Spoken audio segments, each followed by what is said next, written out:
All right, this is mistake number one. TYTY Nursery, that's a big pawpaw, right? 7 to 8 foot. But where's the branches? That is actually what you will get if you order from TYTY Nursery. At least that's what I got. I got 2 of them and they both look the same. Hardly any roots. They came as bare root trees and hardly any roots. Now do your research. Pawpaws need a taproot, a long taproot at that. And my bare roots were really, really bad. I will try to insert a picture in here and show you how terrible they looked. This tree is dead. I've done the scratch test on it. And like I said, I got it from TYTY Nursery. So recommendation, do not buy pawpaws from TYTY Nursery. They did not come in good condition. The people who took them out of the ground do not seem to understand that pawpaws actually need a good taproot and they need plenty of roots, especially for a 7 to 8 foot tree. I looked at the root system that they sent with it, which was really, really hardly a thing. And I knew this tree would probably die, and it has died. Say hello, Sabin. So that's been my luck with the pawpaw. Now I'll tell you some of my successes and where I think you should plant pawpaws. I hope this helps people. I know a lot of people say plant them in full sun if they are a few years old. When they're babies, you put a bunch of shade cloth on them. You try to keep them shaded because they can't tolerate a lot of sun. Well, I have mixed feelings on that. I see a lot of people on the pawpaw forums. I go on the pawpaw Facebook group, Pawpaw Fanatics, and there's a few other ones. And those people are suggesting full sun, you get more fruit in full sun. And you know, there's experts out there who say these things too, and who am I? I'm brand new, right? I'll just give you what I think works from my perspective. First of all, you can see right here, this actually turns into a creek down here when it rains. So I have a nice natural wet area that my pawpaws can live around. And on top of that, I've got a nice wooded area that my pawpaws can live around. Okay, we've got a lot of trees. They have a natural canopy here. That is what they would grow in their natural environment. So I've tried to just give them as much of what they naturally would live around.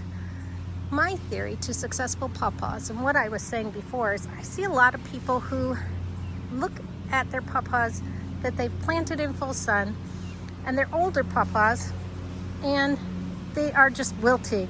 And you'll see sometimes they get sun scorch, and people are complaining the fruit's got sun scorch, and the tree just looks like it's really suffering. The thing I think that pawpaws really need is not so much wet ground. I mean, they do. They need wet. They need water, and they have it here. You see, I've got a nice little willow here because it's so wet. I'm trying to actually dry up this area.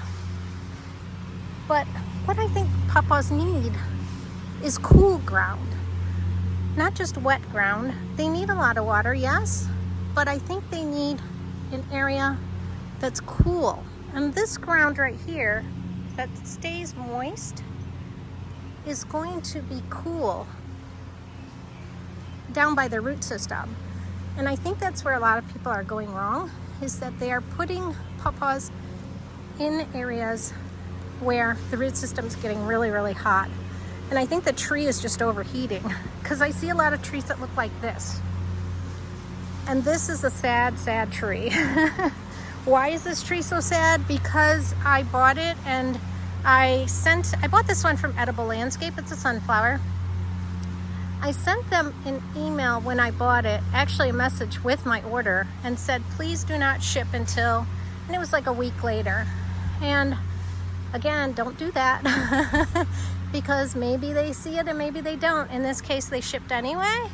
And my tree sat on my porch for 2 days in like high 80, 90 degree weather in a box. And it was so stressed. You can see how stressed it was. A lot of the leaves fell off. It was completely yellow. All right, you think the color looks bad now? Oh, no. This is much, much improved. Much improved. It's really come along. I know this tree will live now. But why? Because it's in a nice wet, close to wet, cool environment. You know, you don't want to keep the roots wet to the point that it's going to rot, but they're really happy with something like this nearby them. Something that's moist and this gets really wet. We have a creek. I mean, it turns into a creek and it flows, let me tell you. So they seem to be really happy in my yard in this situation. And I have the understory situation where they can be an understory tree. Over here is a Chappelle. This one I didn't love either when I got it. It was pretty yellow. You know, maybe it was not getting enough nutrition, but it's doing good now. It's starting to really green up, and you'll see the difference between the ones I'm about to show you. I ordered this from a guy, I believe in California. He was posting that he had some for sale. It came okay, but I didn't love it as much as like the ones I picked out at the nursery. It was pretty yellow when I got it. It's greened up quite a bit. This is my second pawpaw. And remember the TYTY nursery horror mistake? Well, there's number 2, you know. The irony is that one still is alive. I can do a scratch test and that one's alive. So we're just gonna leave it there and see what happens. Maybe it'll sprout something up from the roots. Another thing I'll share with you is these TYTY pawpaws. I think they're just wild pawpaws, right? And when you get into pawpaws, you're gonna start wanting to get cultivators, different varieties. And you're probably not gonna want to buy this wild type that TYTY nursery sells. They had no name on these, so I'm just gonna guess they're wild type pawpaws. So know that you should never buy a 7 to 8 foot tree, for one. That is really, really bad for pawpaws because they are difficult to transplant, and the root system really is, you have a hard time with it when you put it in the ground. You don't want to mess up that root system. Well, these were totally messed up when I got them anyway. There was no chance of these being successful, really. If something sprouts from the roots next year, I'll be amazed, to be honest with you. But you want to buy small pawpaws. Really, this is a good size. You want to buy them while they're little. This is even kind of a little bit big, to be honest with you. I think this is about 3.5 foot. But that one's done okay, even with having to live on my porch while I was on vacation. It's still come back. All right, so here are some other ones that are doing pretty good. I got these at Forest Keeling Nursery, and I was really happy with the selection they had there. You see how they get just the light that pawpaws are supposed to have. They get the dappled light, but they're mostly in shade. And this one is a prolific. Now that one hasn't grown a whole lot since I planted it, but I am happy with the way it looks. You can see there's been a little bit of munching on the leaves, but not anything too terrible. Looks like there's something on there right now that might be trying to eat something on there, but I'm not too worried about it. If I see extreme damage, I would worry. Now this one, even though it's mostly in shade, even then it's showing signs of sun scorch. You can look at the leaves, they're a little crispy down here. And then the ones underneath that are shaded by that one, they're doing okay. So that's how sensitive these guys are. This is almost all shade all day. It barely gets any sun. This is a Potomac. And this one's been growing. I've been happy with it. This is the TYTY nursery replacement. Notice how they trim their trees. It looks really weird to me. This one's growing, so that's something. It again is a 7 to 8 footer. Maybe eventually I might graft this tree or something and put another variety on it. I don't know. I may just leave it and let it be something that pollinates, but we'll see if the fruit on it tastes any good. So they replaced one of my trees. They did not replace the other. I'm guessing that other one's gonna die. Really, I can't see it living, but we're gonna give it a chance and see. So know that about TYTY Nursery as well. When my trees came in horrible condition, I emailed them and said, you know, these are pawpaws, they don't even have a taproot, and they only replaced one. So not a big fan of TYTY. I would avoid them if I were you. Okay, so let's see what this one is. This one's been growing really well. I got them, this was probably half the size when I got it, and I got them this year. So they've been, this is a Wells. They've been growing great. I mean, I know a lot of people say the first year they don't grow, but honestly, this tree has doubled in size. I think it's because of the conditions.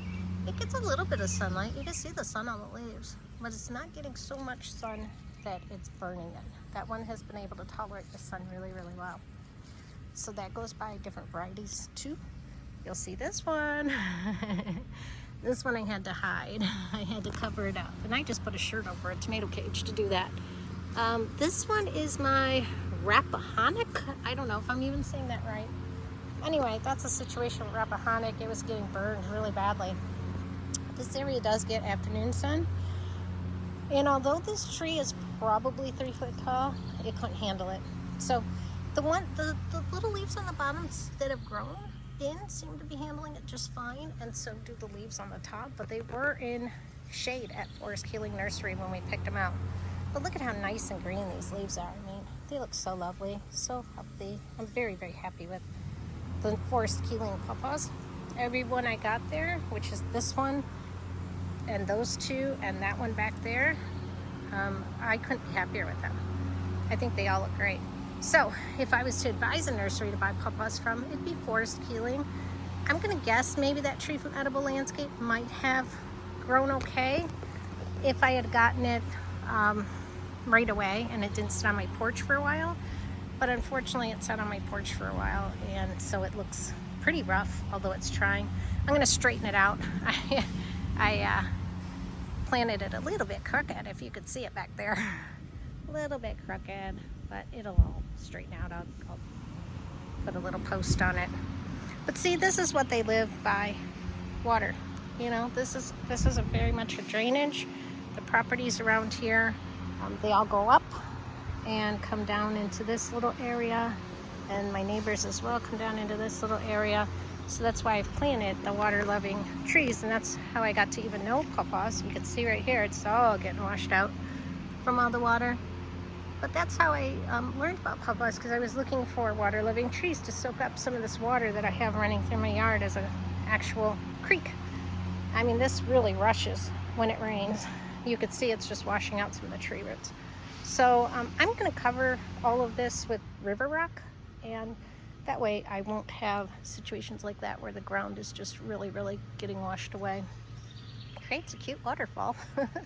But it's not really what I want. So we'll do river rock with it, and that will give the pawpaws a nice place to live in their understory environment with the cool ground that they love. Remember the cool ground. Even if you want to plant them in full sun, is there some way you could keep them in an area with cool ground? Because I think the cool ground is really, really important. I think it's a trick to successful pawpaws. Of course, you need to water them too, but when you put them out in the hot sun, in hot ground, I think sometimes that is why people struggle, because these guys have taken off. They're not even supposed to grow very well in their first year, and all of mine have. And even this guy who is struggling looks, I'm telling you, a million times better than it did when I first got it. And it's happy, you know. Here's the water right next to it. This is a great water source for it. And it can grow its little roots down over here. And this is the environment they would live in. They live next to rivers. So the soil here is probably great too. I live in central Illinois. This is farmland. Everywhere around me is farms, and everything grows great here. So I've got that going for me as well. Okay, people, I will see you, and I'll give you an update on my pawpaws maybe at the end of this year, and definitely next year, and I'll let you know what happens to these poor TYTYs. The one we know is dead. This one is probably going to be dead soon enough. And so, again, Forest Healing is the nursery I recommend. It's in Missouri. They did great. Edible Landscapes, I don't know, maybe this was a healthy tree and it just really took a crap on my front porch, you know, so maybe they're okay too. Definitely would not suggest TYTY Nursery. Stay away, away, away. All right, bye people.